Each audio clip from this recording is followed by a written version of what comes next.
Welcome to Women on Boards, the business case, brought to you by the Professional Women Roundtable. My name is Anna Osage, and I'm the founder of the Professional Women Roundtable, otherwise known as PWR.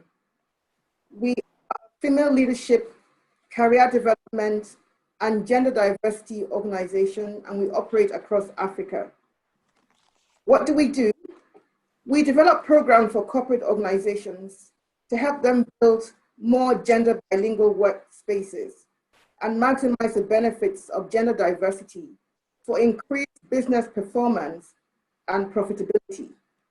We help women develop their leadership capacity, raise their visibility and representation in the marketplace.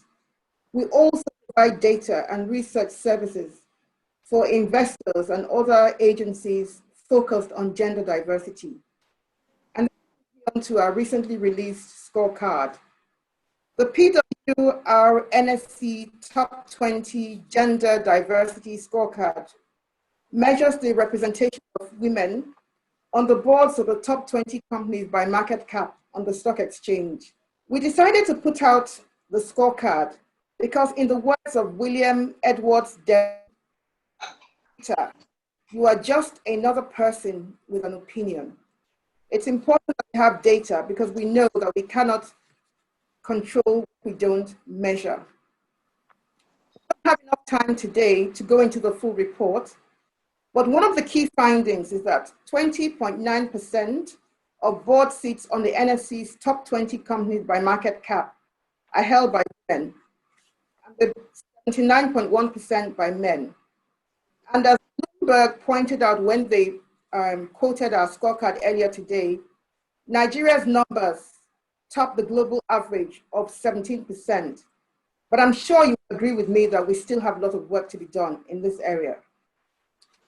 Moving on, today we are privileged to have 4 distinguished persons on our panel. Just before I go on to introduce them, let me explain the format for today's webinar. Our panelists will speak for 15 minutes and address a sub-theme from our topic. And after all of them have spoken, we will go into a Q&A session with the audience.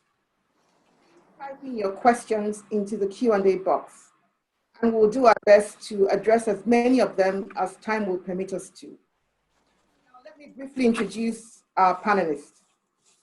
And this is the order in which they will speak. This is just the order in which I have them on my notes. First of all, we have His Royal Highness Mohammed Sanusi II, the 14th Emir of Kano, the United Nations SDG advocate, and also, as you know, a former CBN governor. He doesn't really need any introduction. Many of you will agree with me that he has been one of the strongest advocates for gender balance in corporate Nigeria. As governor of Nigeria's central bank, he introduced reforms and guidelines which provided for a minimum of 30% of women on the boards of Nigeria's commercial banks and 40% in executive management. We're delighted to have him with us here today. Welcome, Your Royal Highness. Thanks, Sabah. Next, we have Mrs. Oyinko Adewale.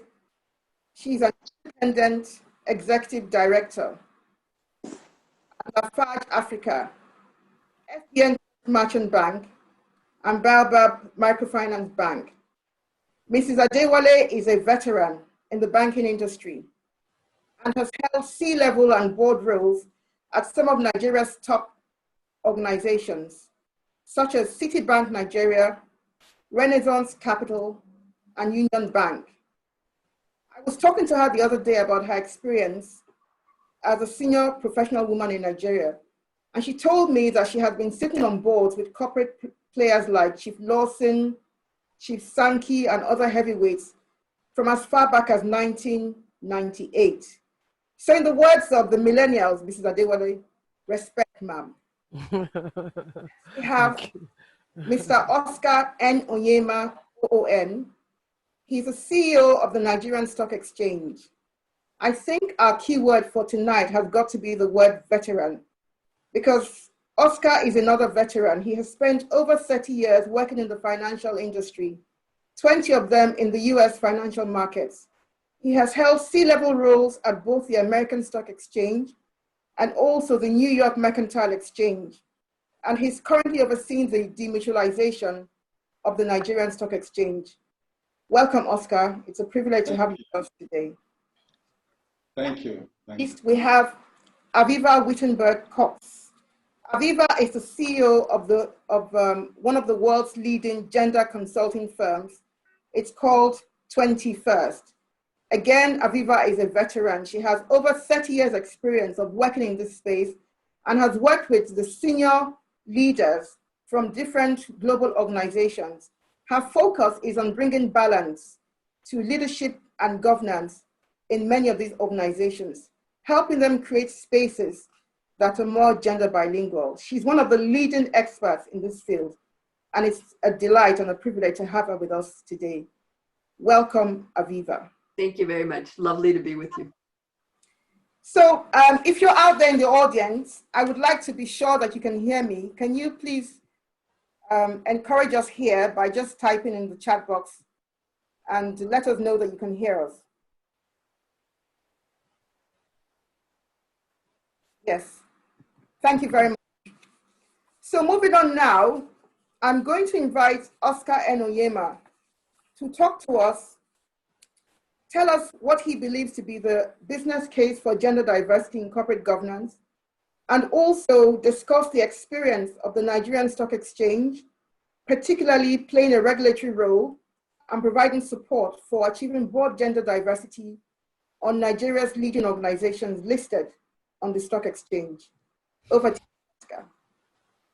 Thank you very much, Ivana. I must start by congratulating you on the Professional Women's Roundtable for putting together this report that focuses on the top 20 companies listed on the Nigerian Stock Exchange. We think that we certainly need all the information and insights we can get on this issue, especially from a local perspective. Today, you've asked me to speak on three major topics. The business case for participation by women on corporate boards. The second thing is to discuss the experience of the Nigerian Stock Exchange and highlight regulatory support for achieving board gender diversity. And the third is actually advocate strategies for getting more women on boards. So I would start my discussion by first of all, just looking at the macro situation and saying that we actually need women participating in economic activity as a whole, as the first step. The role of women in sustainable economic development cannot be overlooked, especially in emerging economies. Taking into account the African continent, gender inequality results in a loss of about 35% of GDP in Africa. There is no question at all, increasing and sustaining economic opportunities for women is critical in Africa's growth and development. According to the 2015 McKinsey Global Report, $12 trillion could be added to global GDP by year 2025 by advancing women's equality. In the United States alone, up to $4.3 trillion in annual GDP can be added by year 2025 if women attain full gender equality. Globally, women account for only 38% of human wealth versus 62% for men. In low and lower middle income countries, women account for a third or less of human capital wealth. Bringing the story closer home, the IMF estimates that if Nigeria was to reduce gender inequality, the economy could grow on average by as much as 1.25 percentage points more. In comparison to countries at similar levels of development, the gender gap in Nigeria is relatively high. In terms of contributions to the economy through gainful employment, women are underrepresented. For every 4 men, 3 women participate in the labor market. Women are more likely to participate in the informal economy than in formal employment. Across Africa, women are more likely to work in agriculture or in lower productivity work environments. If we simply assume that women would earn as much as men globally, the loss in human capital wealth due to gender inequality is estimated at about $160.2 trillion. That is a lot of money. I can't even begin to convert that into Naira. This equates to more than twice the value of GDP globally. Put differently, the global GDP can more than double if gender equality is achieved. So if we actually get all women with having the same opportunities as men and working, we can double global GDP. On a per capita basis, gender inequality in earnings could lead to losses in wealth of $23,620 per person globally. The loss from gender inequality in sub-Saharan Africa represents 11.4% of the base regional wealth, which is larger than the loss in Latin America and the Caribbean, and especially the Middle East and North Africa, in part because of the high levels of natural capital from subsoil assets, especially oil in the region. The second case I want to make, the business case for gender equality and increased participation of women on corporate boards. Various studies show that gender diversity is highly correlated with both profitability and value creation.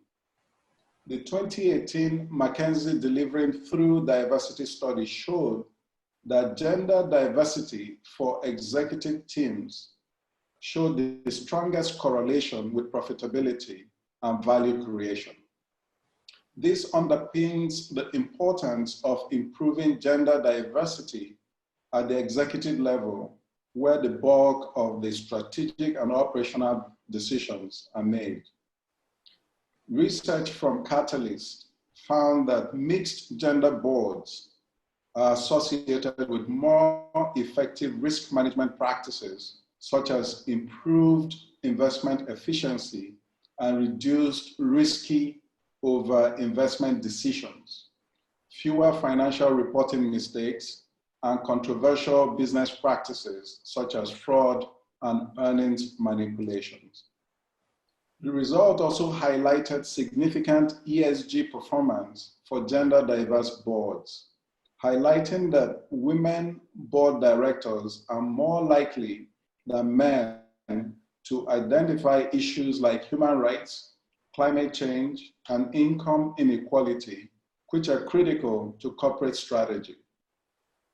The report also highlighted that gender diverse boards also tend to adopt more progressive organizational management practices, such as work-life balance support programs, which increase employee satisfaction. So that is the case. With regards to the NSE experience and some of the things we've done from a regulatory perspective to support achieving board gender diversity, I have about 7 points there. The first one is improving women participation across the NSE. The NSE has made progress in increasing female participation within its operations. The NSE has a 1-to-1 women-to-men ratio in its operations and female representation of about 27% on the National Council, which is the highest level of leadership on the NSE. While these statistics show progress, the NSE is at an advanced stage of its demutualization process, and the governance structure is expected to change significantly with its increased number of women taking up board positions across the demutualized entity. The second point is on policies in place to protect and encourage women. The NSE commits itself to creating and maintaining an environment that is free from all forms of discrimination. We have a zero tolerance policy against activities that promote discriminatory behavior in relation to sex, including any form of sexual harassment. I must also say that we encourage all kinds of diversity in our activities and at the board level. So not just gender diversity. 3, incentives to promote gender equality. HR policies provide robust incentives to encourage women in the workplace. We provide paid maternity leave of up to 4 months and paternity leave of 5 days. We think it's important for the fathers to be there at the very early stages to support the mothers. Post-childbirth, nursing mothers are given an additional hour of work daily, which they can utilize in a flexible manner with respect to their resumption and closing time. In addition, we provide an in-house crèche, operational between 7 a.m. and 7 p.m. on weekdays for children of employees aged up to 18 months. 4, launch of the NSE Gender Equality Men or GEMS initiative. In 2017, we launched the NSE Gender Equality Men or GEMS initiative, composed of a group of men who will support NSE women towards achieving their potentials and help them to navigate workplace challenges. GEMS is the NSE's platform for providing mentoring for women across the organization. Through this initiative, younger women are exposed to periodic career development advice and other forms of support to enable them make the most of their careers at the NSE. 5, International Women's Day. As a committed member of the Sustainable Stock Exchanges initiative, the NSE joins over 50 securities exchanges from around the world to commemorate International Women's Day by participating in the Ring the Bell for Gender Equality event. The event, organized in partnership with the World Federation of Exchanges, Sustainable Stock Exchange Initiative, International Finance Corporation, UN Women, and Global Compact Network Nigeria, brings together male and female thought leaders from a wide array of industries to celebrate the accomplishments of women and champion the discourse on how to forge a gender equal world. 6, endorsement of the Women Empowerment Principles. In 2019, the NSE endorsed the Women's Empowerment Principles, WEPs, as part of its commitment to supporting women across the NSE ecosystem. In 2020, the NSE leveraged the 2020 IWD celebrations to further demonstrate its commitment to the Women's Empowerment Principles by hosting the first training in Nigeria on the Women Empowerment Principles Gender Gaps Analysis Tool in collaboration with GCNN. 7, the launch of the NSE 2 Equal program. As part of the ongoing NSE 2 Equal partnership between the NSE and the IFC, the exchange hosted a webinar in partnership with International Finance Corporation, the IFC, just May 2020, a couple of months ago, themed Gender Implications of COVID-19, Supporting Women as Employees in the New Normal. The webinar highlighted the differential socio-economic impact of the COVID-19 pandemic on men and women, with women predicted to face more negative impacts. The NSE continues to work with IFC on various other webinars to bring front and center issues around gender equality. 8, advocacy and awareness amongst stakeholders. I know I said 7, but I must add this 8th one actually. And these stakeholders have to do with listed companies and broker-dealer firms. The NSE continues to advocate and create awareness amongst the stakeholders, including listed companies and broker-dealer firms, on the importance and benefits of board gender diversity to encourage stakeholders to increase the participation of women on their boards.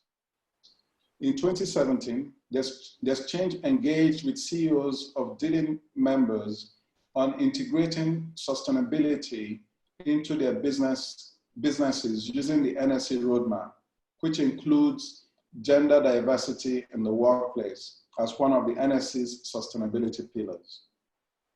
Furthermore, these stakeholder groups are invited to diversity and sustainability events and initiatives at the NSE, such as the International Women's Day that I spoke about already. The exchange has also, in addition, carried out sustainability engagements with listed companies such as Stanbic IBTC, MTN Nigeria, Aldova PLC, that is the former Forte Oil, through its X-Academy platform to organize various trainings for the stakeholder groups. As at 2017, the percentage of women representation on boards of listed companies in general was about 15%. And we hope to see this number grow in the next couple of years as advocacy efforts strengthens and awareness increases. Indeed, we've advocated with all of our listed companies to have a minimum of 30% of women representation on their boards. So we're very pleased with the numbers that are presented in the report that we're launching today for the top 20, which shows that the top 20 have about 30% representation.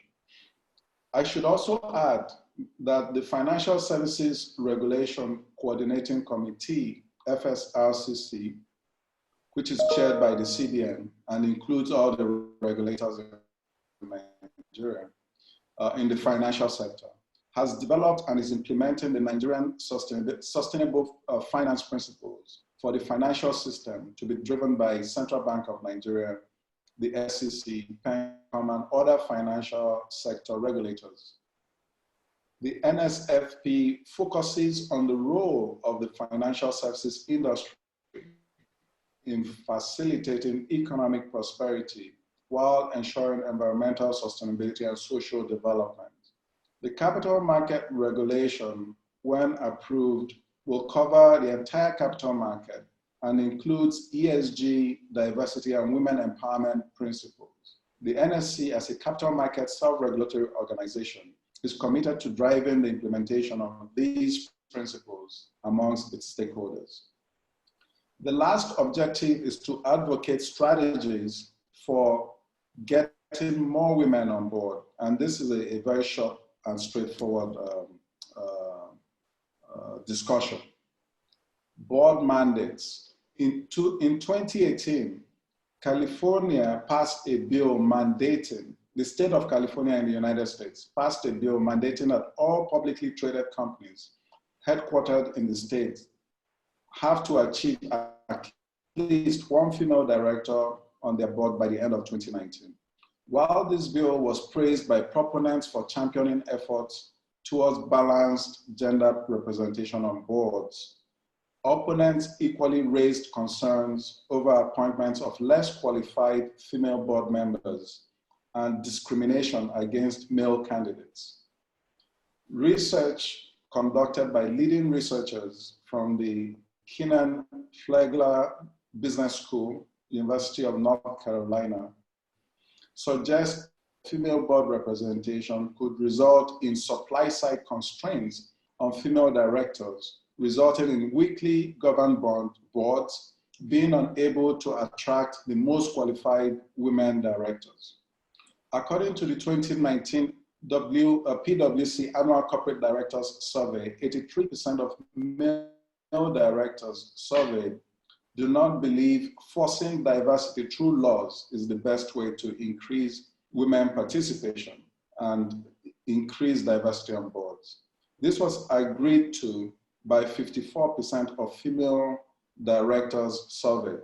So our suggested steps then will be that, one, companies should consider female director candidates using the same criteria as male candidates. In many instances, women are held to a different, indeed higher standard when it comes to board service than men. When companies want to add a female director, the first thing they typically look for is a woman who is a CEO. However, very often, there are many men serving on boards who occupy senior leadership positions other than CEO.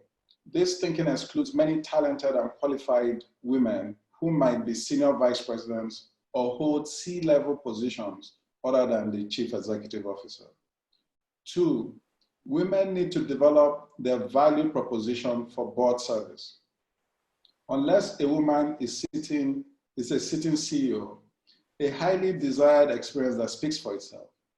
Being considered as a director candidate requires honing a value proposition, which is the unique value she brings to the board. It is important to note that there is a key difference in networking for a job versus positioning oneself for a directorship. In their oversight role, board members focus primarily on strategy, CEO succession and planning, and fiduciary responsibilities. At the executive level, getting a job is about being a leader. However, a board member is about expertise. Three, women need to be selective about their board memberships. When women actively pursue board membership, they should be as discerning about the opportunities as the boards are in evaluating them. Candidates need to do careful due diligence before accepting a board role. It is important for prospective board members to consider not only the company's history and current situation, but also the company's expectations of its directors. I'm sorry, I don't mean to interrupt you, but we're sort of running out of. Wait, okay, I would stop here. I think that hopefully I've made the point that we need to bring women into economic activity, give women the opportunity to be on boards, and use the same criteria for bringing women on board as we would for men. Thank you very much. Thank you very much, Oscar.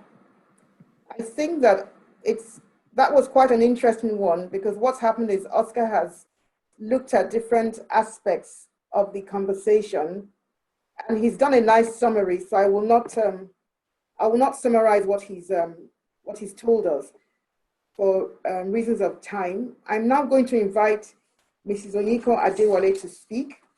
She's going to highlight the business case for increased participation of women on corporate boards, and also discuss her experience as a senior woman operating at executive management level and now on corporate boards, challenges to women joining boards, and also strategies for overcoming these challenges.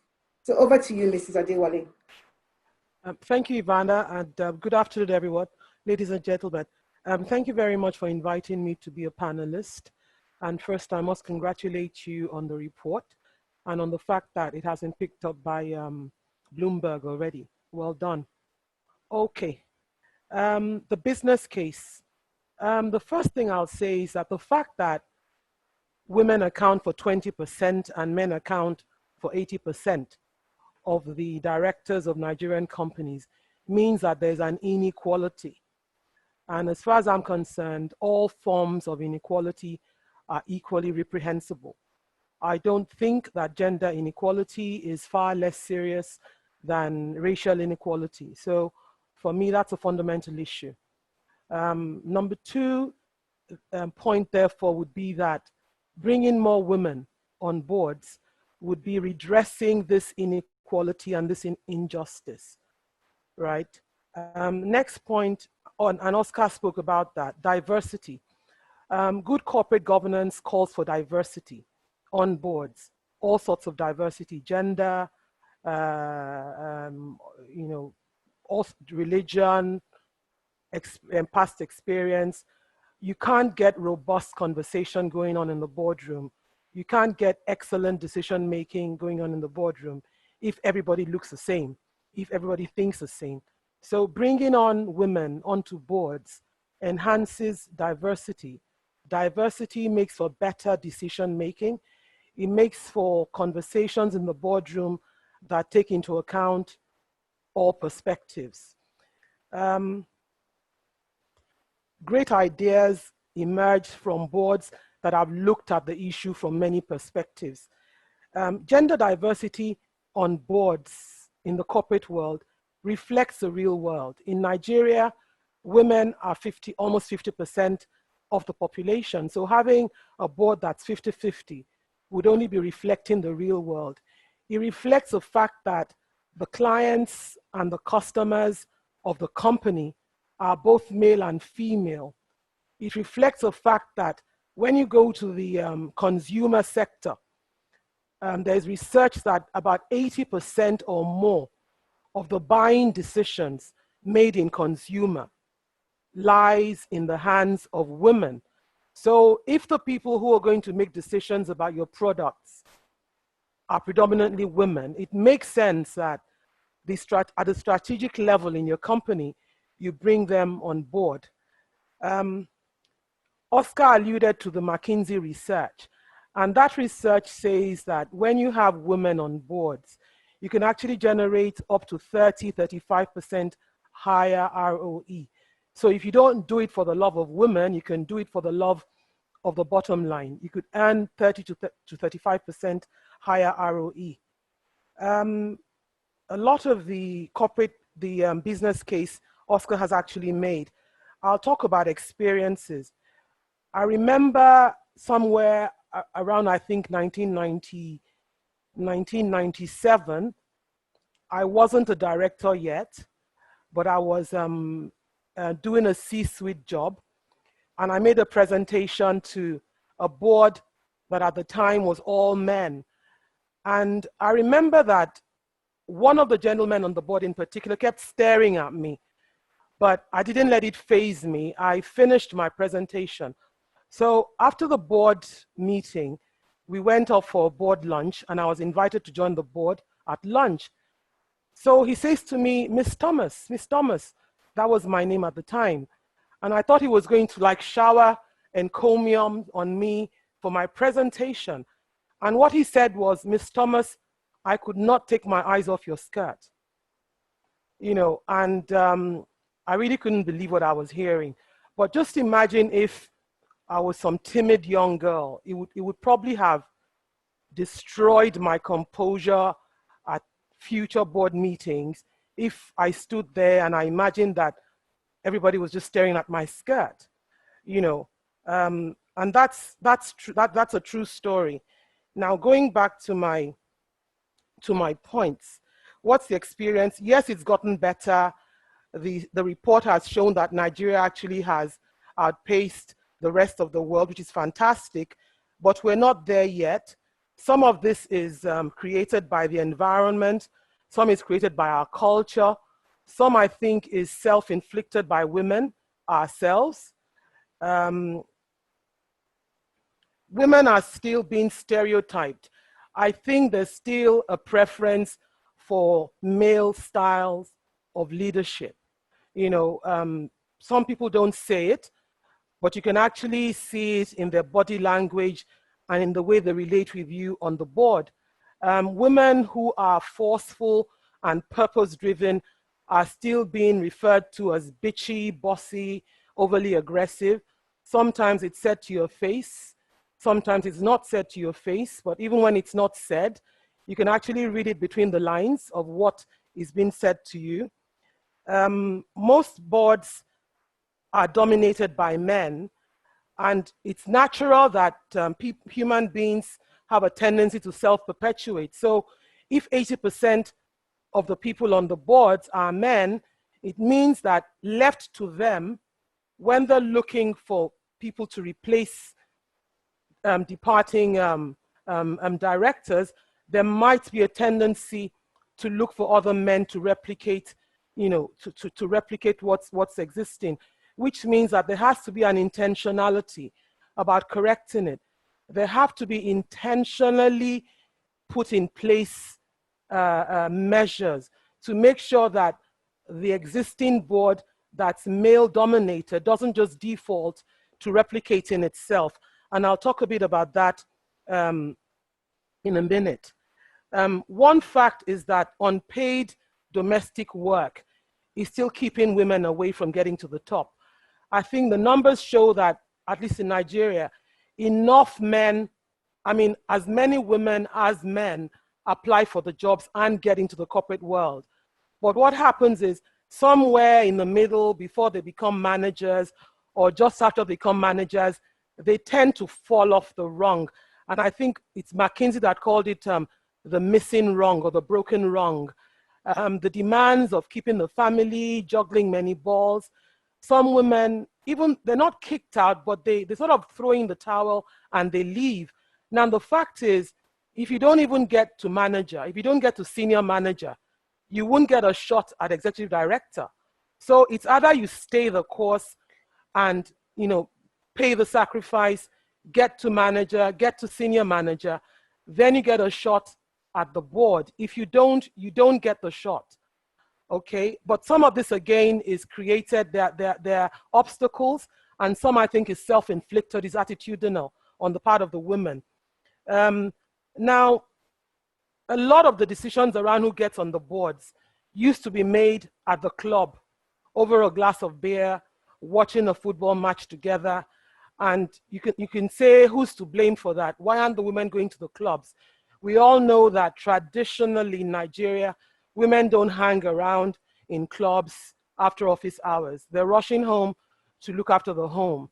Until recently, when companies started asking professional organizations to find board members for new directors for them, it used to be that it depended on who you knew, and it was word of mouth.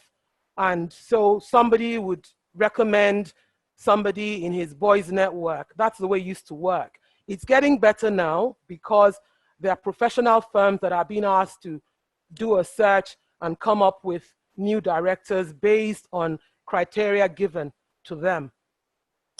Then there's a whole issue of women's attitude to STEM, that's science, tech, those sort of jobs. Women are still running away from STEM.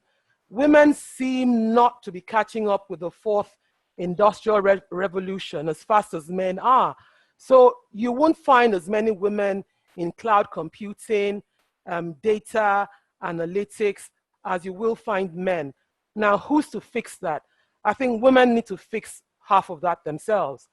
You can't run away from the hard jobs and gravitate towards admin jobs and company secretarial jobs and HR. I mean, they're good jobs. I'm not knocking those jobs, but they do not usually end up on the board. Now, who is to make women go for STEM and go for cloud computing, etc.? Parents bringing up daughters need to encourage their daughters to do those courses. Women themselves, when they're picking their choices of what to study, need not to shy away. And I acknowledge that there are a number of NGOs today run by young girls in their early 20s that have been set up to encourage women to go into STEM, to study science. I'm proud to say my daughter actually studies chemistry. So more women should volunteer and take up the more difficult career paths. We should not be scared of the Industrial Revolution, the fourth Industrial Revolution. Now, in the interest of time, what strategies do I advocate to improve women representation on boards? I think there has to be intentionality. It has to be intentional on everybody's part. On the part of government, yes, I heard Oscar say that there was a pushback when California legislated it. But I think if we legislate it, it will help solve the problem. The only caveat is legislate, but make sure that the women that it's given to, that the board seats are given to, are as good as the men, that they tick the boxes. I'm not saying employ half-baked, put half-baked women on the board, but let's be intentional. Let's have legislation that forces everyone to recognize that there is an inequality that needs to be fixed.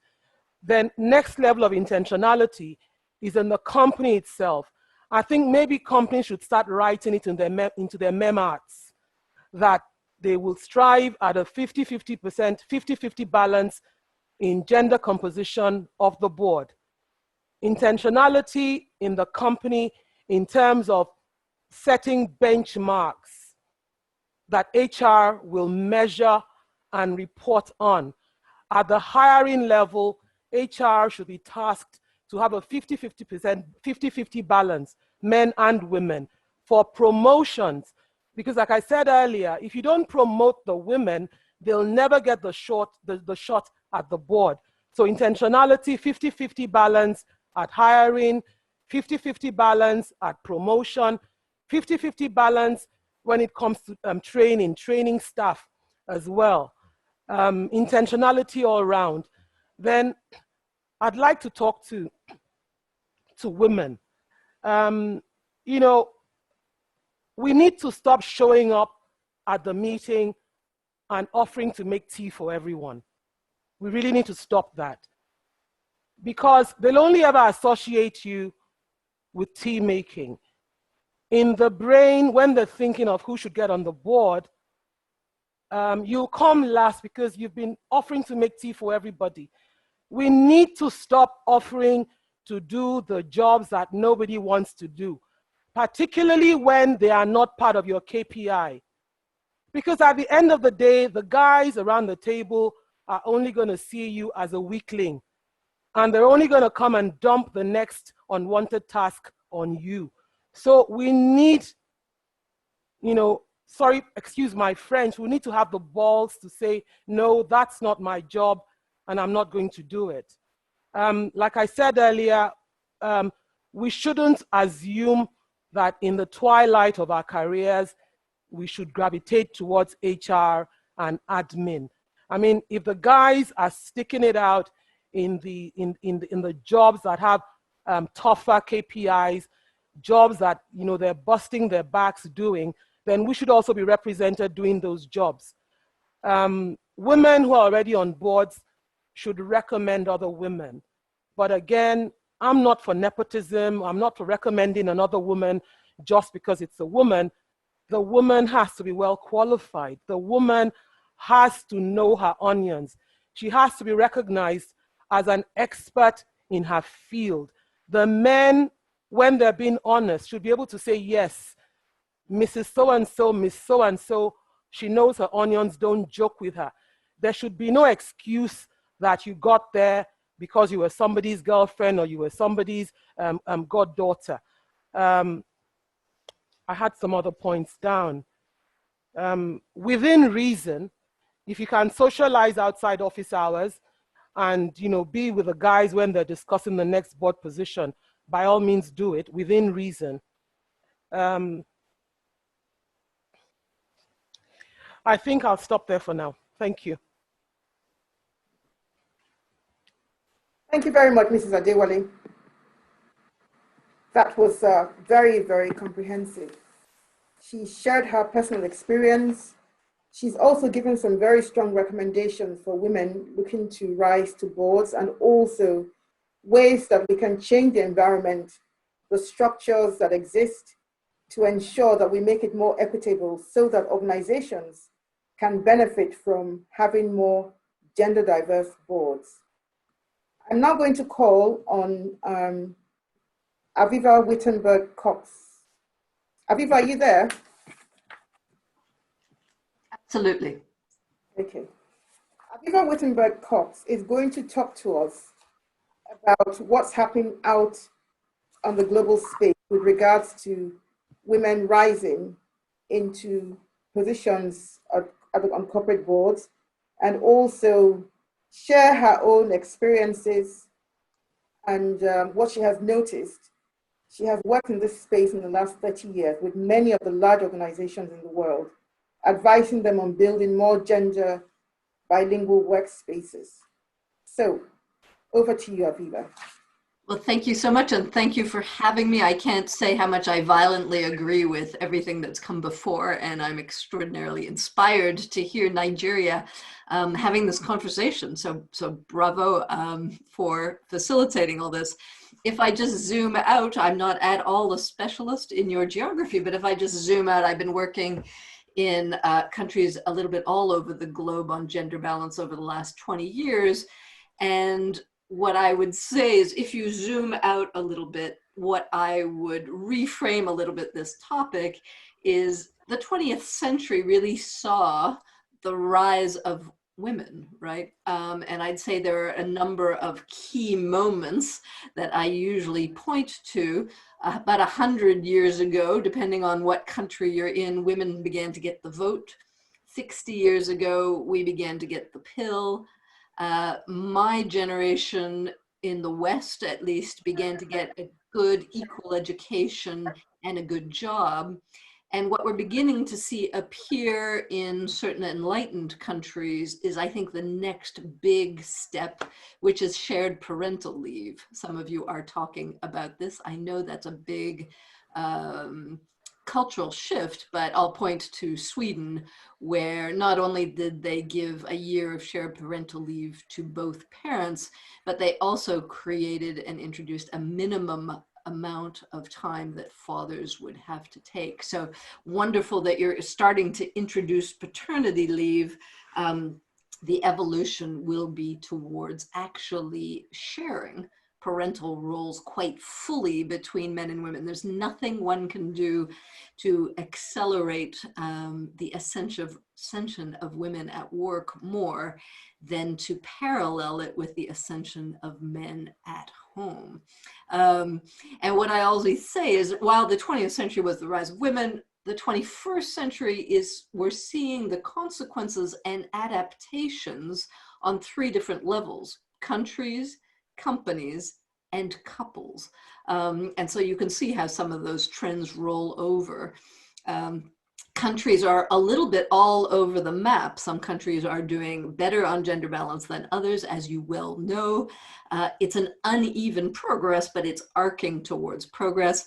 Companies are also all over the map. There's no particular sector that's better than others.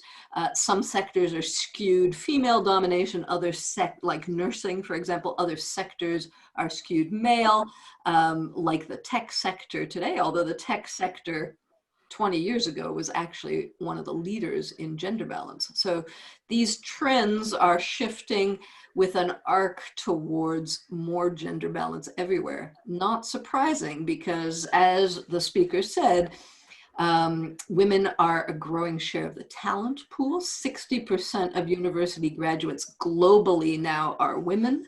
This is creating huge shifts in the way most of our clients are recruiting. Most big multinationals we're working with are now recruiting very gender balanced at the bottom of their management pipelines. At graduate intake, it'll be 50-50, if not skewing female. And the growing recognition that, yes, women are making 80% of consumer buying decisions. They're set in countries like the US to inherit some $20 trillion in wealth. The majority of wealth in a certain number of countries will be held actually financially by women over the next couple of decades, as there's transfers of wealth through inheritance and entrepreneurial work. So this is like a huge low-hanging business opportunity that smart companies are jumping into. So I'm not going to repeat the business case, that you've said it all very well. I just summarize it. The key drivers that we hear companies repeating are better performance. There is now a growing number of studies driven by a number of banks, McKinsey, consulting firms, everybody, that keep pointing to a correlation between better balance and leadership and better bottom line performance. This research is having such an impact that now there's a growing number of funds, big, huge institutional asset managers like BlackRock and AXA, who will say they will only invest in companies that have gender balanced leadership of at least usually 30%. Big shifts follow the money. Usually where the money is going, you're going to see corporate behavior follow close behind. The talent issues, the client issues, and finally the innovation issues. Better innovation from gender balanced teams is now pretty well proven. Better team performance, better company performance. That's a pretty strong case. I'm not going to say that people are necessarily familiar with all that. And so if you're trying to engage organizations, male-dominated leadership teams in why gender balance, I think a lot of countries and companies don't spend enough time communicating the business case. So again, bravo for this kind of a session.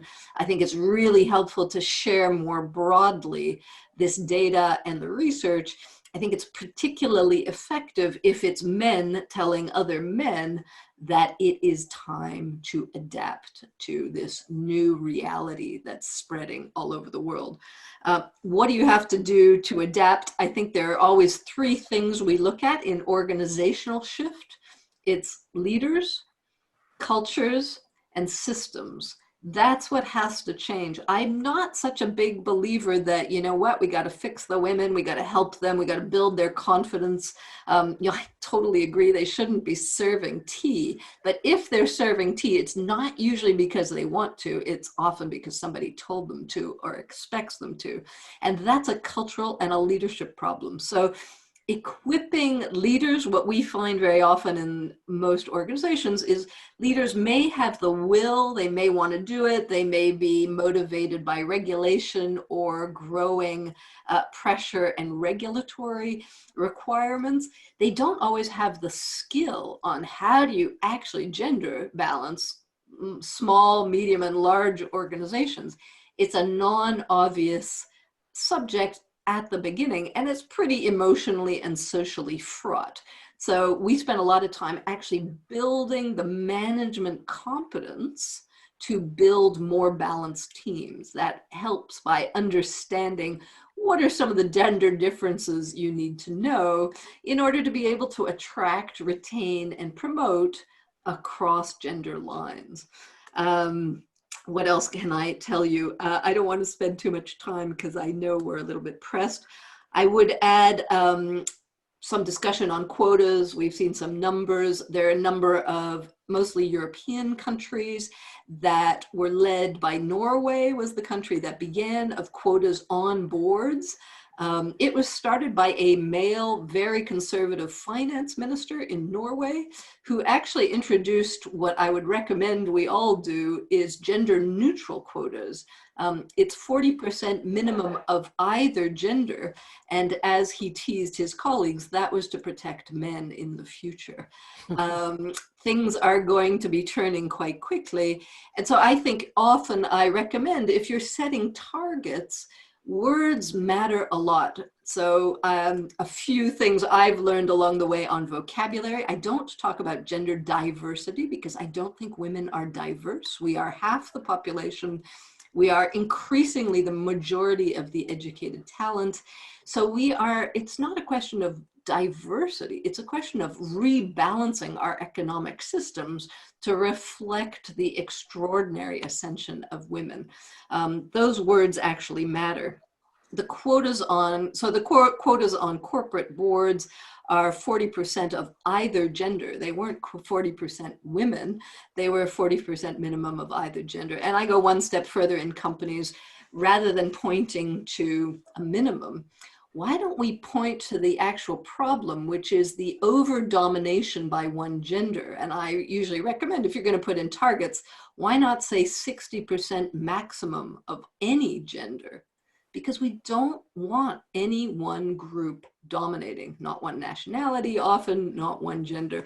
And I find that if you talk more about gender neutral targets, you're less likely to alienate your current dominant population. So we've seen a lot of backlashes to some of this gender balance work.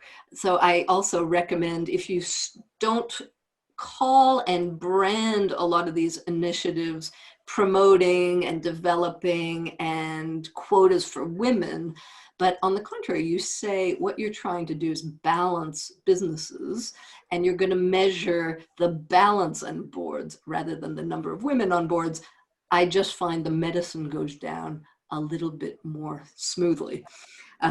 So I wish you well on your journeys. I think a lot of the focus when people begin to gender balance is on women and what we can do to help women. Our work has been very much to, at the same time and in parallel that we build and empower women, we skill and accompany men to understand and be ready for the change at every age and every level. Thank you very much, and thanks for having me. Thank you very much, Aviva. That was a very insightful contribution from you, and you have helped us to catch up on our time a little bit. I'm not going to waste any more time. I'm going to now invite His Royal Highness Mohammed Sanusi II to talk to us about the business case for increased participation of women on corporate boards, and also review the work he did as governor of Nigeria's central bank in this regard. Talk about what motivated him to do what he did, the actual work that he did, and the sort of results that he got, and tell us his views about the strategies for getting more women on our corporate boards in Nigeria. So over to you, Your Royal Highness. Thank you, Ivana, and thank you, everyone. I have been listening very carefully to all the other panelists. Thank you very much for a very enlightening conversation. I think Aviva, Oyinka, and Oscar have spoken a lot about the business case. And there's very little to add other than to say that it's almost common sense at this moment. It's now widely accepted as common sense that you need diversity on boards, not just gender, but all sorts of diversity. And what I would like to do is perhaps take one step back and talk about one or two big issues before coming to the central bank and the banking industry and what we did in 2012. The first thing is, I think this question of women representation on boards cannot be treated in isolation of a general question of the role of women in society. I mean, boards are just a subset of the wider society. And if we don't make sure that we have a conversation around how we treat women, how we create opportunities for women to participate at every level of society, we might end up with an elitist conversation that simply focuses on upper middle class businesswomen on the boards of quoted companies and leaves the millions of Nigerian women out there. I mean, politically, for example, even though women are half of our population, only 4% of lawmakers are female. Now, how do you get legislation? How do you get regulation? How do you get institutional support for the kind of changes that you want to have, for the kind of openings you want to create for women with those kinds of numbers? And Nigeria has the lowest number of female parliamentarians in sub-Saharan Africa. We ranked 133rd in the world in terms of female political participation. Okay, women are only 11.7% of board directors. Yes, you have 21% of the top 20 and on the NSE by market capitalization, but when you broaden into other companies, it's 11.7%. So the question of getting women on the board has to be taken within the context of trying to get women into all these areas. And, you know, if we paid as much attention to diversity of gender as we paid for to diversity of state of origin, for example, even our constitution, you know, is committed to this issue of having a minister from every state, You go to a state and it's having a commissioner from every local government, but nothing about gender.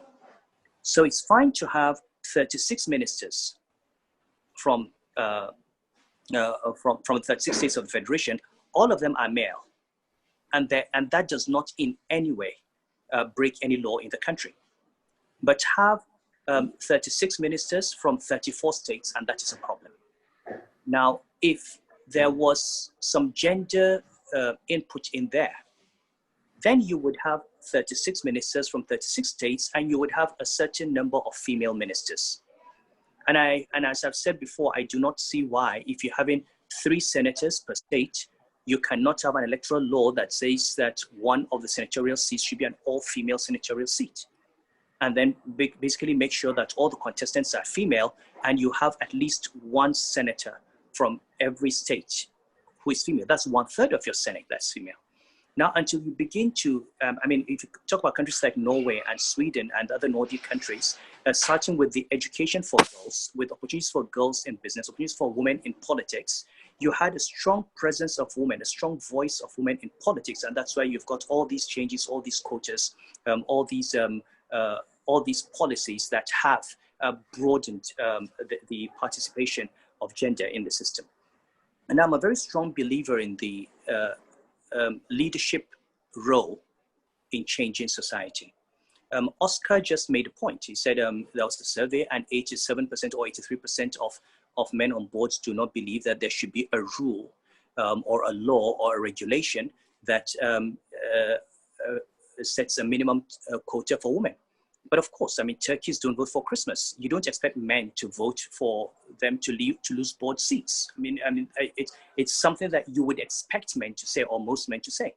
Okay, it takes reasonable and progressive men to realize that it is in the interest of the boards that you have more women on the board. But once men, and I'll give you an example, when we started, and I'll go to the central bank policy, when we started in 2012, we declared 2012 the year for the empowerment of women in the economy, in banking.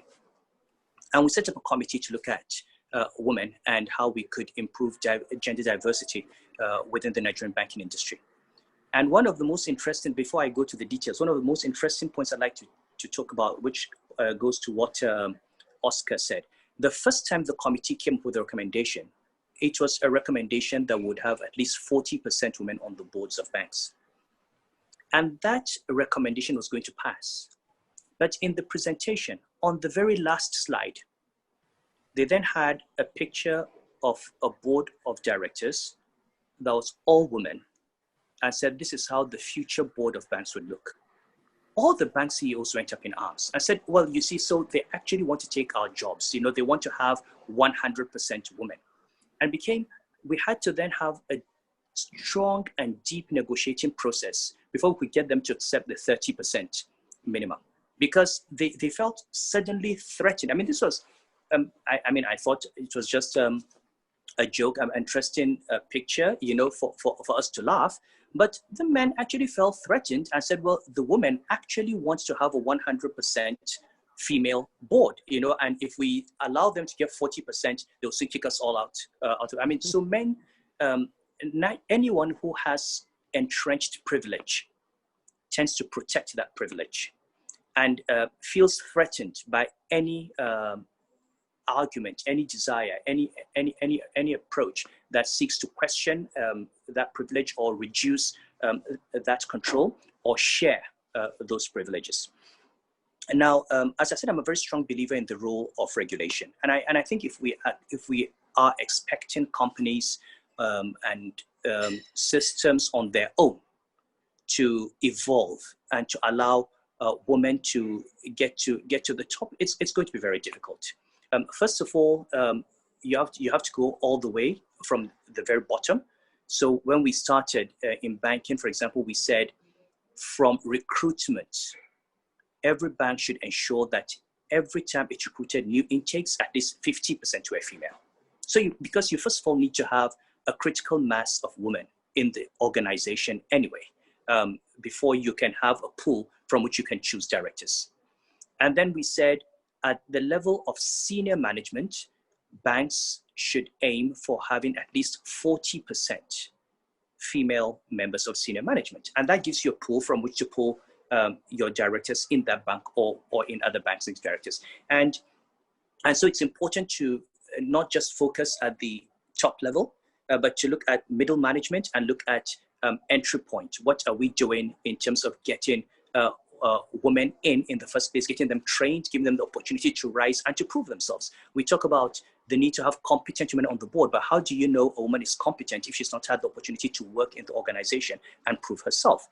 The second thing is we've got to look at how we work. There are certain hidden things about the manner in which we set ourselves up, where we, without not necessarily consciously doing it, but because we just don't think about it, we do discriminate.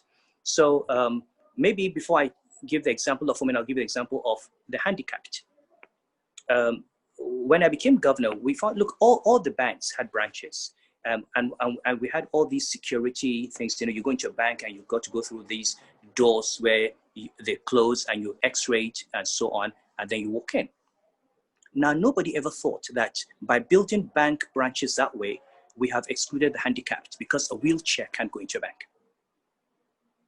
So we actually then had to have a regulation that compelled banks to have at least one branch that was wheelchair friendly in different areas of the cities, so that the handicapped could have access to banking services.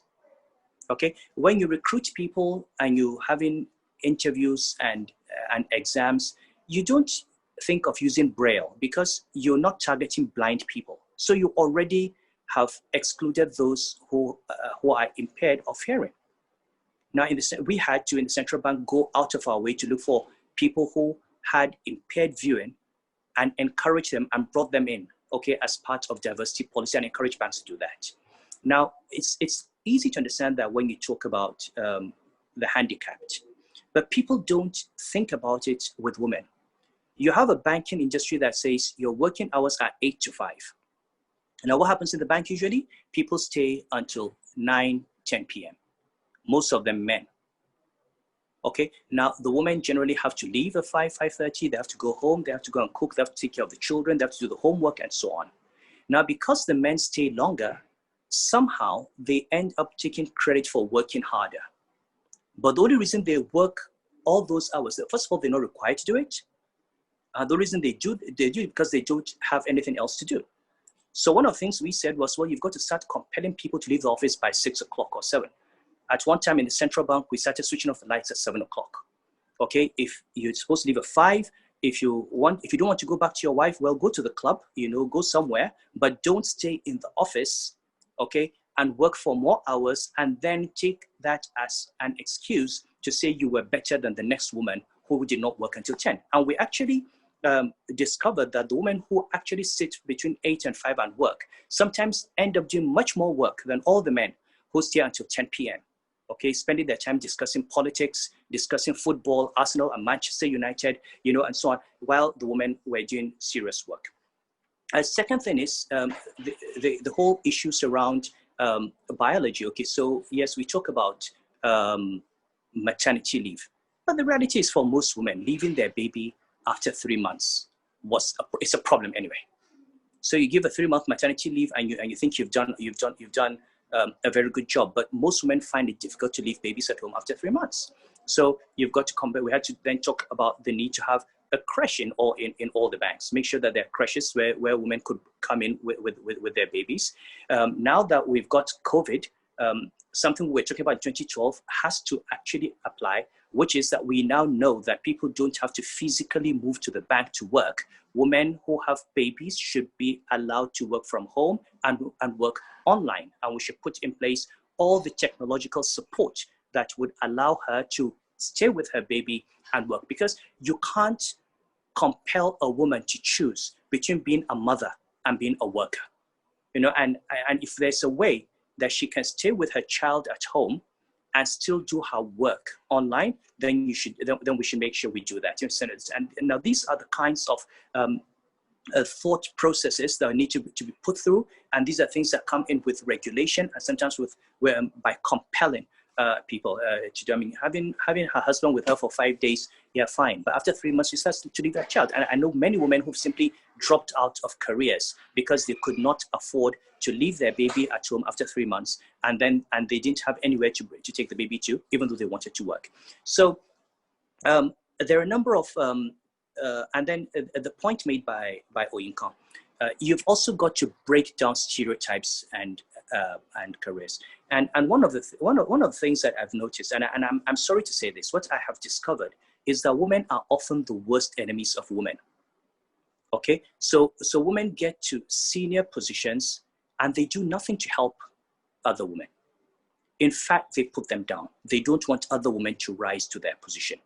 I think it was Madeleine Albright that said the hottest place in hell should be reserved for women who get to the top and who don't help other women. Now, sometimes you find that you are trying to help. And when you talk about all these, talk about girlfriends, I don't think women rise by being girlfriends, but women are the first to spread rumors if you promote a woman that she's your girlfriend.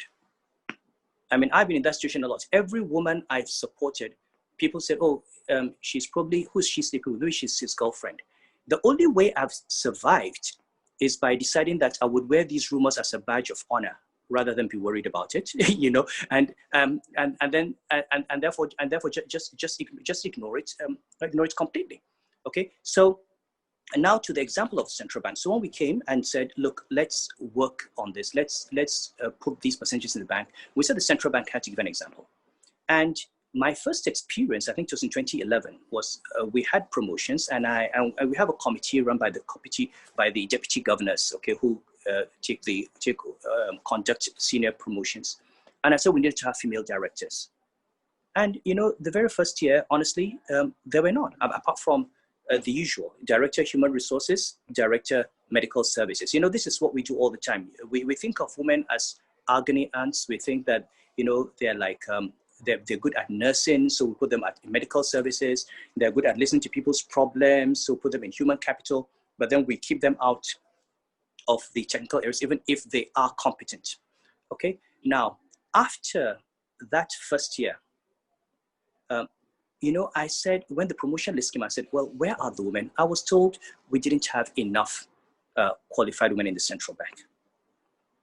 And I was surprised. So the next year, I took it upon myself to ask for the CVs of all the female deputy directors in the bank. And I was shocked at what I saw. I saw women who were better qualified than all the men that we had. Okay. Look, the person we promoted, director of banking supervision, had 2 degrees in economics and accounting. She had 3 master's degrees. She had several professional qualifications, accounting, IT. She was top 3 in every promotion exam in the bank, top 3 in every risk-based examination exam. And I was told she was, and people were telling me that we did not have women. There wasn't a single male staff of a central bank, including me, the governor, who had the qualifications of that lady. We made her director of banking supervision. By the time we finished that process, we had 8 women at director levels. And these were areas that people had reserved for what they called alpha men. You didn't even, it wasn't just men. You had to, for you to be director of banking supervision, you're supposed to intimidate bank MDs. You were supposed to be an aggressive, you know, man. They found the most crude individuals, and that was the idea of supervision. Okay, now at the end of the day, we had a female director of banking supervision. We had a female director of internal audit. We had a female director of risk management. We had a female director of branch operations. We had a female director of consumer protection. That's 5. I had a female director in charge of ESGs. Then we had a female director of medical services, a female director of human resources. We had 8 directors. They ran the most critical areas of the central bank. And you know what? That year, I was voted the best central bank governor in the world because of those women, because of the work that they did. And, you know, if you don't get out. It's like when we talk about quota system and people just say you get people from, if you don't go out, if you don't go to Kano and Borno and Akwa Ibom and look for a competent person, you're not going to have, the fact that you have 36 ministers from 36 states will never give you a good government. They've got to be good first. If you go to those states and get competent people, you will have a balanced government that is competent. So anyone who thinks that, oh, you just, we're not saying just bring up women because they're women, just like we'll be repeating the same mistake as quota system where you just bring someone, once he's from one state, he has ticked the box and he's fulfilled the constitutional requirement, whether or not he can do the job, so long as he's from that state, that's fine. That is not what we want. We want women who have the competence, but the point I'm making is that we do have them, and we have them today. We're not saying we have to train them. They are there. In every organization, if you look hard enough, you'll find them. I know many women who are highly qualified. I can give you a list of any number of women that can be on boards of directors. I have a long list. And I assure you they're not my girlfriends, but I know them. So the point I'm making is until the regulation changes, and I think we have to go beyond this idea of, boards are encouraged to have diversity. Somebody has to say to boards, and this is why the NSE or SEC or the central bank, you've got to say to the boards of the banks, you must have X% of your board female, and you comply or explain. If you don't have them, explain why you don't have them and how long it will take you to have them. And you've got to make that move. And until you begin to have them up there on the board. And certain conversations happen. And sometimes men do. I remember when when I was on the board of First Bank, when I was an executive director, and we had one female executive director, and we had an ExCo meeting, and we're talking about putting an end to, paying for antenatal care because we're trying to reduce costs. And she went on and she was screaming, and we're all fighting and saying, no, if we couldn't pay for antenatal care. And she then said, okay, we must make sure that we have a rule that says we will not pay for prostate treatment and prostate cancer. And we had we had an MD who was heading towards the prostate region. So it was very, very personal, and that was the end of that conversation, because she said, she just brought it to us that we were targeting women because only women had antenatal care, and she was not going to accept it. Now, I wonder if we didn't have a woman on that board, if we didn't have a woman in that meeting, what decision would have taken? We probably would have taken that decision without thinking we're being misogynistic but it just, none of us goes for antenatal care, so we probably didn't see why we needed to pay for it. It was just a cost item. But then we had to look for other places to reduce cost, because this lady who was there insisted that she would not allow us to do it. And to get very personal. And sometimes having women on boards help, because you take care of not just women staff, but your female customers. And also, when you do your CSR, you have a society that is sick. We have rape, we have child abuse, we have issues with girl-child education. Where is all that money that foundations are spending going to? Imagine if we had female on the boards who would guide the money into these areas that address the social evils and social ills that we have. So needless to say, I've been a long-term convert to this. I've been a long-term proponent of this. It's something that of course, if you ask my daughter would tell you I'm not progressive enough. She says I was an aim and I did not appoint a woman to my council until I make it possible for a woman to be AMA, she thinks I'm not progressive enough. But, I really think that as a country, we have to interrogate ourselves. We have to ask ourselves whether we have done ourselves the kind of credit we should.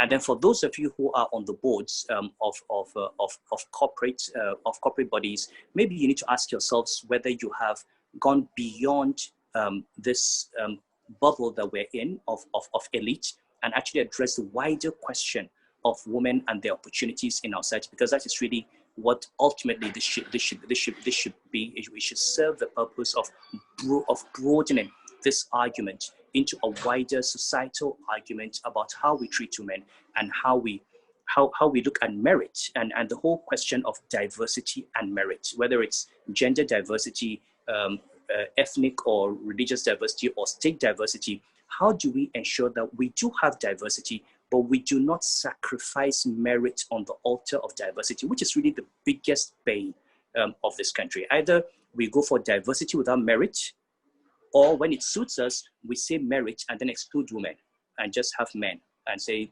in the private sector. In the private sector, it's all men, and they say, well, we don't have qualified women. In the public sector, it's all men, but then it's now based on a quota system. So nobody really brings to the table the question of it should not be either or. We should have diversity in all its definitions, and that diversity should be grounded on merit. I think this is all I have to add to this, and we'll listen maybe to the Q&A. Merit should never be sacrificed, but diversity should also not be sacrificed, and there's no reason why we can't have both. So that's my, maybe under the Q&A, I may have missed something, and I will talk about it. Thank you very much, Your Royal Highness. I'd like to highlight a few things I believe have come out of the discussion so far. Just before we go into Q&A, I think we have been very clear about explaining the business case for getting more women on boards. The bottom line, we heard somebody say that it results in 30% return on investment. It improves decision making, and it powers innovation as well. It's for the collective good, therefore. It's for the good of the women, it's for the good of the organizations, and it's for the good of the wider society. But it will not just happen. We will have to be very intentional about making it happen, and we have identified some strategies for making that happen, which we need to take forward. Let me also say that I do believe that we actually need to move beyond diversity and focus more on inclusion. Diversity is about having their seats, the people sitting around the table. Inclusion is about having the people sitting around the table matter, about getting them more involved and more integrated into the way we operate our practices and our behaviors. And I think that's one discussion that we also need to start having soon. Finally, I want to say that men and women will have to collaborate to make this happen. We have said it's a win-win for everyone.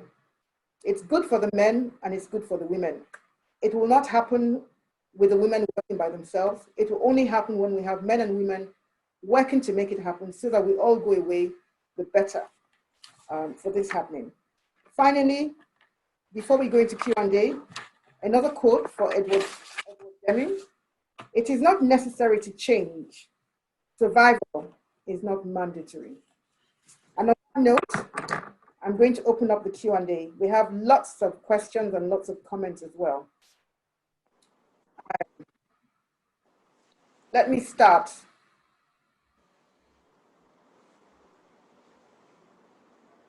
I have a question from Bimbola Wright.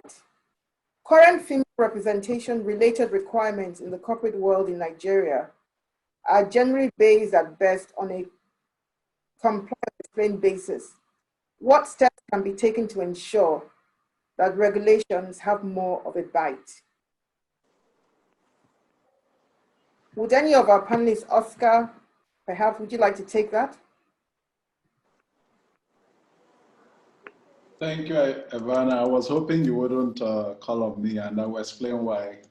From a statutory regulatory perspective, so when you talk about regulators such as the central bank, SEC, PENCOM, and the like, they can make those types of pronouncements where they say you must have a certain a target. For exchanges around the world, what we encourage is diversity across multiple dimensions, if you will. But you'll be hard pressed to find an exchange that says we will not list your company because you don't have 30% of your board members as a particular district. So what we try to do is to encourage. Sorry, Oscar, sorry to interrupt you. Why can't you say that? Why can't we say that? Why can't you make it a condition for listing that you have diversity? What stops you from doing it? We prefer to encourage. So it's your preference that you can't. No, let me explain why. You can't do it, Oscar. Let me explain why, Your Highness. The statutory regulators don't have competitive pressures. They are government entities and they can make those types of pronouncements. But in most countries around the world, the exchanges are operating in a way that is open access, and they are unable to limit a company from raising capital because of a particular aspect of their diversity metrics. So it's something that we've really debated and we would like to encourage, but at this point, I think that level is at the level where you can implement it is at the statutory regulator level. Thank you, Oscar. My view is that if regulators start being firm and setting these rules, I mean, it's easy for people to comply if they actually put their. I mean, what does it take for a company to look for 30% of its members from the female gender? It's not a big deal. If they really want to raise capital and that is a stumbling block, it encourages them to do it. I mean, if I could just add my 2 cents. Let me come back to you. So you don't want to put companies in a situation where they're just ticking off the box. It's important, if you go back to the Scandinavian experience, the directors that had a quota for women, it was the same women circulating around multiple boards. It wasn't spread widely across. Yeah. So we need to be careful that we do it in such a way that at the end of the day, you actually extract the benefits from having diverse boards in terms of improvements in performance and returns and the rest of it. Okay. If I could just add my 2 cents on that. I mean, the new CAMA, Companies and Allied Matters Decree, actually tries to address some of what Oscar just talked about in limiting the number of boards anybody can sit on to 5. So hopefully, no woman, will circulate around more than 5 companies.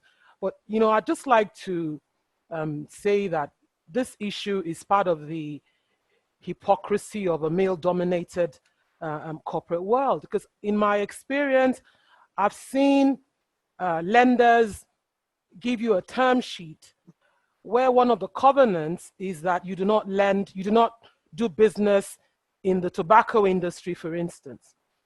And I've seen the borrower, of the funds scamper to make sure that they comply with that covenant, that as long as they're borrowing that money, they are not doing business in that industry. But I haven't yet seen covenants that say, we will not lend you the money if you don't have equal female representation. So if the men are not going to be the ones to offer, that change, I think women need to start putting our hands up where we can, if we're at the table, to ask about these things. Thank you. I think the changes to CAMA that we have alluded to will ensure that we don't have the same women rotated. But what are the other things that we can do to expand the pipeline of women who can actually take up board positions? There are quite a few questions alluding to that here. Are there things that we can do to ensure that we have a wider representation of women? Can I take a shot at that? That we expand the pool of women so that we don't have the same, because what may happen with CAMA is that you end up giving the board seats to more men because they feel that they don't have enough women, whereas we know that there are more than enough women to take up these seats. Yes, Ms. Adewale, you wanted to... Yes, one of the things I said earlier was that if a woman doesn't get promoted to manager in the first place, she will never get promoted to ED. So all the steps that would make sure that when the woman enters the corporate world, she doesn't fall off in the middle because of there's no crash, she has to juggle the balls at home. All those things need to be taken care of. But women themselves, we need to doubt ourselves less. The last webinar that PWR had, I forget the lady's name, but she said, when there's a job opening and say there are 10 boxes to be ticked, the typical woman doesn't apply because she hasn't ticked all the 10 boxes. The guy who has 2 boxes applies. And because the woman didn't apply, the man gets it and he only ticked 2 boxes. So as women, we need to be much more confident. We need to be more out there. I mean, if you know that the vacancy is there and you want it and your boss isn't offering you up for it, then go and have the conversation. The worst thing you can say is no. But if you don't even offer yourself, if you think you're not good enough, you're doubting yourself because you don't score 10 boxes out of 10, then you will not get it. I mean, somebody answered one of the comments I made that the women can't go to the clubs because I said a lot of the conversations are held in the clubs. All the club going isn't done at night time. And there are ways women can go to the club. I'm sure there are. We all know there are ways women can go to the club. So some of it lies with women, and we have to speak out. Some of us make the job, we make the career our lives. Some people don't even want to go to the next level because they don't want to disappoint the boss they're reporting to right now. They think if they go to the next level, that boss can't survive. But trust me, if roles were reversed, he'd ditch you in a shot and move on to the next job. So we really need to start thinking of me, and stop thinking of your boss and what your boss is going to think if you apply for the next job. Yes, of course. I heard this, I think, 3 times today, and I don't like debating. Well, I like debating, but I don't think I should be debating on Zoom now. But this idea that women should start going more to clubs already fits into a stereotype. We're already saying that women should try to be more like men so they can get on the boards. I mean, women meet at weddings, okay? They're women. They don't have to go to bars and drink or hang around with men in these clubs in order to get considered for boards. This is why I think regulation becomes important. The regulator is supposed to step in precisely because we know that these are the kinds of ways directors are formed. Yes, they go and meet on the golf course, they meet and they're drinking beer, they introduce each other, they get to the board, and the women are not there when those conversations are happening.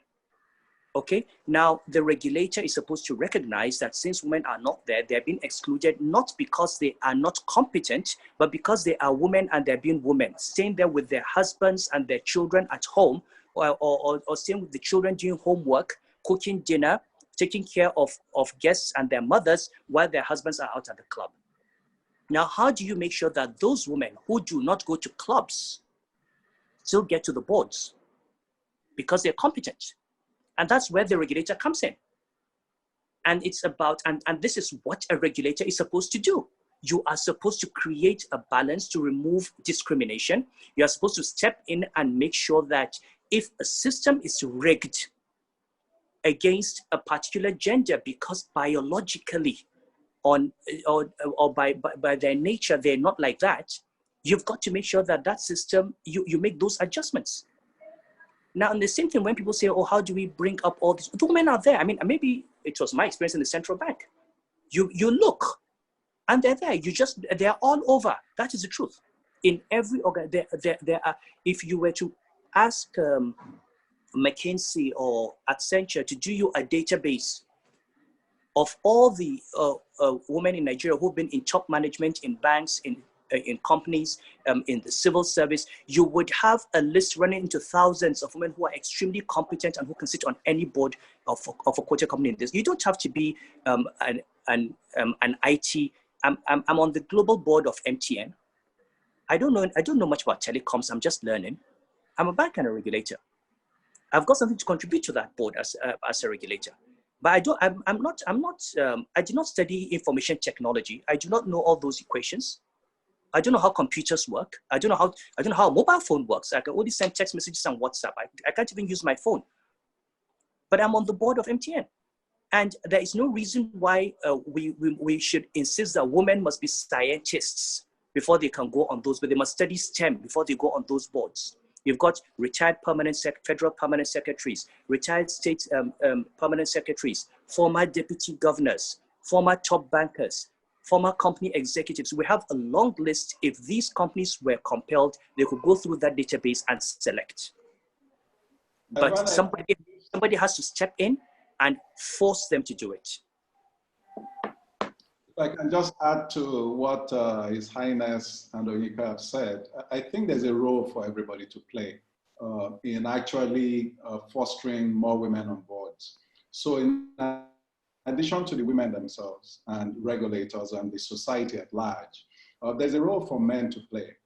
Investors, a number of the big investors are already saying they would not invest in certain types of companies that don't have these diversity issues properly dimensioned and taken care of.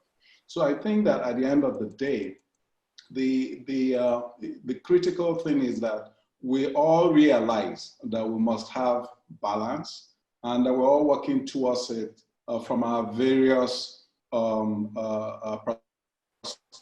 perspectives, the women, the men, the government regulators, because the society itself needs to throw up a lot more women to balance the equation. I've given you the statistics, and clearly, if you take the population that the Emir has just talked about, His Highness, it's still very small compared to the men that already have these positions.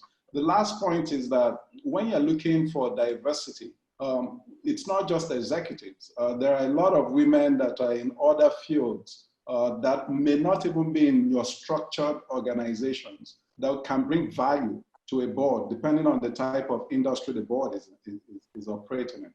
So those are things to consider in trying to make sure we bubble up women onto these boards. Thank you, Oscar. I totally agree that the different stakeholders have to play their role.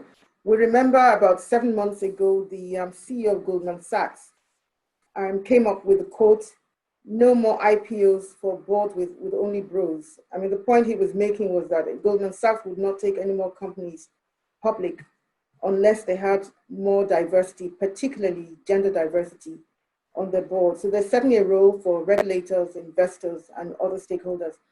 And this discussion brings me on to the next question, which may be our last question because we're running out of time. The question is about why is it that when it comes to having women on boards, the question often asked of the woman is she financially literate? Is she a financial guru? So what you tend to find is that most of the women who occupy board seats in corporate Nigeria today are people with a finance background. Whereas we see that we have senior men from legal firms as chairmen of different companies. Why don't we have, for instance, senior female lawyers? And we have very many strong senior female lawyers. Why don't we see them participate in governance in these companies? I'm not sure who would like to address this. I mean, I have a few thoughts, and I'd like to say that first of all, it goes to the heart of even trying to understand what a board is supposed to be. I mean, the fact that you're a bank doesn't mean that all the members of the board of directors have to be finance people. You need to understand regulation. You need to understand the society in which you live in and how to deal with customers. You need to engage with stakeholders. You need to be able to manage human beings and have human resources skills. Boards are supposed to be balanced. And if you don't get if you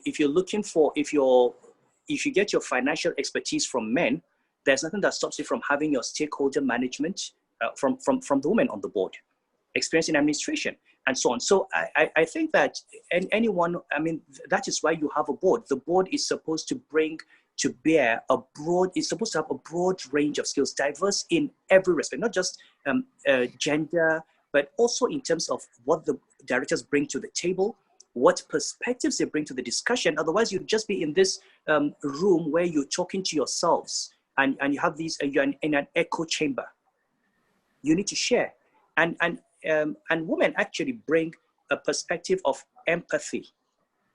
They're less, while men are driven by hormones and they're all out there, you know, the times when men, for example, I mean, it's been discovered that when you have a bank run by men, men just get off on trying to get the highest profit today, highest ROE today. And sometimes they make all these profits, and after 2-3 years, the bank goes bust. Whereas women probably have a much more longer term perspective, and they may sacrifice some of the profit today in order for the institution to survive. Okay, and you could have issues around how you treat your staff, because some men just treat staff as just kind of, they're just there to exploit and to make profit. They don't treat them as human beings. Women on the board help you treat your staff better, and all of these are important in terms of the sustainability of the organization. And I think for when you're in this area of long-term business growth, long-term business sustainability, you need to bring at least as many arguments as possible to the table before you take a decision.